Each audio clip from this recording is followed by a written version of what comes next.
Mtazamaji wa Uondo TV, hii ni Uondo TV. Mimi naitwa Aidan Jeremiah, best presenter wa Uondo TV. Mchezo wa Simba Sports Club dhidi ya Stellenbosch kutokea South Africa, ambao mpaka sasa hivi Simba inaongoza kwa goli 1-0, goli ambao limefungwa na Jean Charles Ahoua, lakini gumzo kwa kiasi kubwa imekuepo kwa VAR au video assistance of referee, namna ambavyo Jean Charles Ahoua amepiga foul, lakini imeenda 1-1 mpaka ndani ya goal. Lakini watu wengi wamezungumza kwa kiasi kubwa kwamba ilikuwemo ups down ambayo imeonekana kuwa gumu. Sasa ni kipi ambacho kimejiri katika kipindi cha kwanza? Ni moja kati ya game ambayo ilikuwa ya kupishana kwa kiasi kubwa, kwa sababu Simba unaangalia Faru Davis namna ambavyo amekuja na mkakati kwa kiasi kubwa. Ile game plan ambayo tumekuwa tunaizungumza, moja kati ya vitu ambavyo vimemsaidia, lakini kuwa na kile kikosi ambacho kimezoea kushinda mechi kwa kiasi kubwa, ambao tumekuwa tunasema kwamba winning team never change kwa kiasi kubwa, yani kwamba ile timu ambayo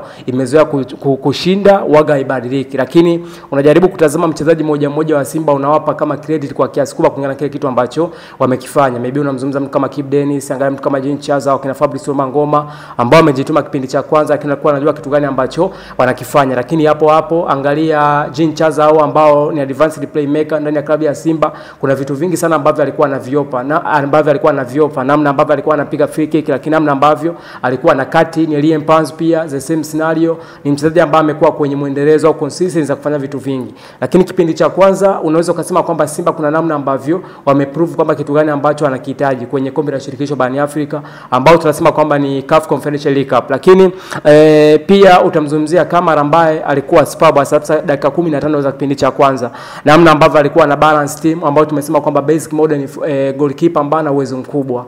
Lakini pia unabidi utazame Elie Mpanzu, wote ambao tumekuwa tunazungumza kwenye eneo la Franks, maybe Kip Dennis akiwa katika upande wa kulia, Elie Mpanzu upande wa kushoto, kuna vitu vingi sana ambavyo alikuwa anavifanya.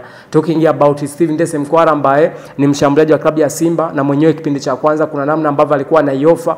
Angalia namna ambavyo wachezaji wa Stellenbosch na ambavyo alikuwa anajipanga kwenye eneo la defensive, namna ambavyo alikuwa anaanzisha mashambulizi kwenye eneo la midfield. Lakini pia ukienda kwenye eneo la offense ambao tunasema kwamba kwa offense ni kushambulia, walikuwa wanapiga zile counter attack au kushtukiza, ni magoli ambao wamekuwa anafunga. Lakini Simba wamekuwa superb. Angalia nyota wao yule Dejo ambaye alikuwa kwenye ubora, lakini uwepo wa mtu kama Chamo pamoja na Hamza kipindi cha kwanza, kuna vitu vingi sana ambavyo wameifanya kwa kiasi kubwa na kuweza kuisaidia timu kuitoa sehemu moja kwenda sehemu nyingine. Talking about VAR, namna ambavyo goli limepatikana Simba, watu wamezungumza, lakini to be honest, maoni yangu na namna ambavyo nimetazama mchezo, unaweza kusema kwamba hapakuepo na utata wowote, na ndio maana mwamuzi ameweza kuamua kwamba ni goli sahihi, kwa sababu amepiga moja kwa moja Jean Charles Ahoua na goli imeingia ndani. Kwa hiyo Simba unao kama timu ambayo imekuwa kwenye muendelezo wa kujua kitu gani ambacho inakifanya. Hii ni Uondo TV. Mimi naitwa Aidan Jeremiah, the best presenter wa Uondo TV. Kikubwa ambacho nakushauri mtazamaji wa Uondo TV, endelea kusubscribe, lakini